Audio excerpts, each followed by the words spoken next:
is I'm sure by now everybody is aware of what is taking place in the Breonna Taylor case.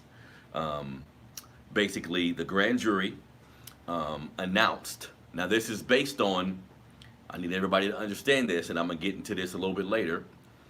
This is based on the prosecutor's recommendation, Daniel Cameron, which is a brother. So we have to be completely contextual about what's going on here. So the prosecutor recommended to the grand jury that the charges that should be brought upon those gentlemen, out of all three or four of them that was there, the only one that will be indicted is Brent Hankinson for firing recklessly into the neighbor's apartment. So not into Breonna's apartment, but into the neighbor's apartment. And he was hit with something called wonton endangerment. Wonton just meaning deliberate or unprovoked, right? So wonton endangerment. And basically, under Kentucky law, a person commits that crime when he or she wantonly engages in conduct which creates a substantial danger of death or serious physical injury to another person, and does so under circumstances manifesting extreme indifferences to the value of human life. Other states may use the term like reckless endangerment for equivalent offenses. Just to give you guys kind of a roundabout of what actually took place. Now, the FBI is still investigating. So the other three officers who were involved could possibly face charges from the FBI, right? But here's the thing, family. It's completely disheartening to see a ruling like this come down, but we have to be honest. If the cops involved in this shooting would have been charged with like first-degree murder, second-degree murder, I would have been shocked, family. Looking at past cases, looking at what we've had to deal with in this country, I would have been shocked. You see what I'm saying? And I look at all the moving parts, right? Because again, the three other officers involved were not charged at all. We're looking at the semantics of the case, and of course, what the law in the Kentucky is basically saying, the boyfriend, Kenneth Walker, I think his name was Kenneth Walker, he fired a shot when they broke down his door. Now, once he fired the shot, their law states the cops' lives was in danger, and they, at that point, had a right to fire and hit him, right? But here's the thing, family.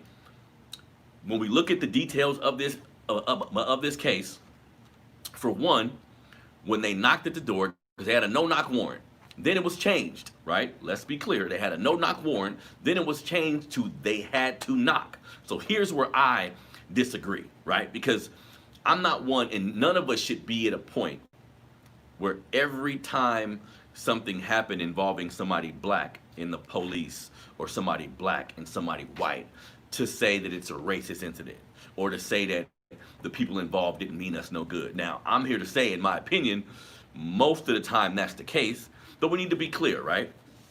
So when we look at this situation, they knock at the door and they interviewed, I think, a dozen people. Let's be clear here. They interviewed a dozen people, and only one person said they heard the officers knock. So here's the scenario to me. You knock on my door. Me and my girl get up to see who at the door. She say, "Who is it?" She say, "Who is it again?" Now, I know, and this is my strong opinion, if they would have said, "This is the police department," and they would have heard them say the police, ain't no way he would have shot. Because he only shot once, which was a warning shot. He only shot once. If they would have said, "This is the police coming, this is the police, open up," they would have just opened the door and saw what the police wanted. It wouldn't have been no shooting from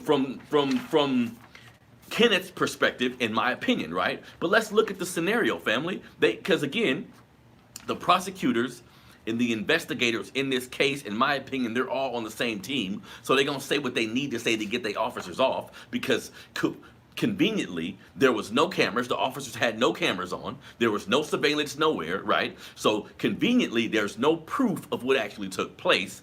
So we have to take these officers' word for it, right? So when they knock on the door, 12 people, 1 out of 12 people that they interviewed said they heard the cops say, "There's cops at the door." They heard the cops say police. And to my understanding, that one person could have been coerced a little bit. You know what I mean? So imagine this happening.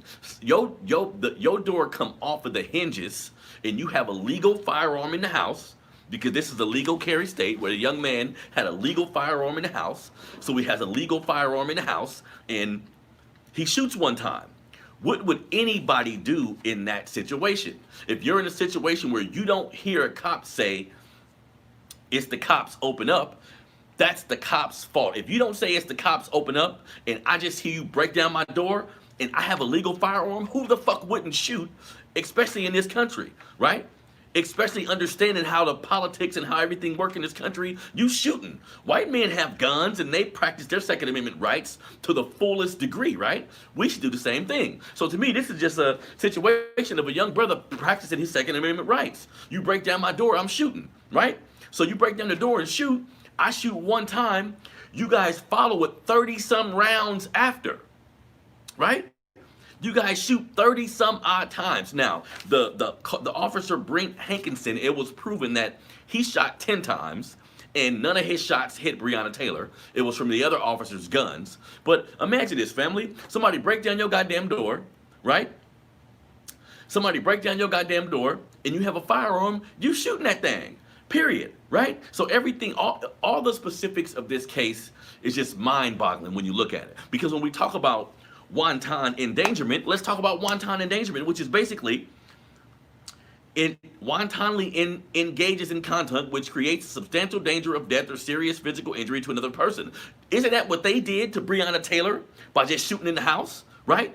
So they shoot through the house. Brent Hankinson shoot through the house wildly. He went like to the patio or something, and he's just shooting. What if Breonna Taylor's sister was home, who actually lived there, right? What if she had a baby that was home and was in one of the rooms? What if she had family that was over, right? So how irresponsible for these cops who are trained.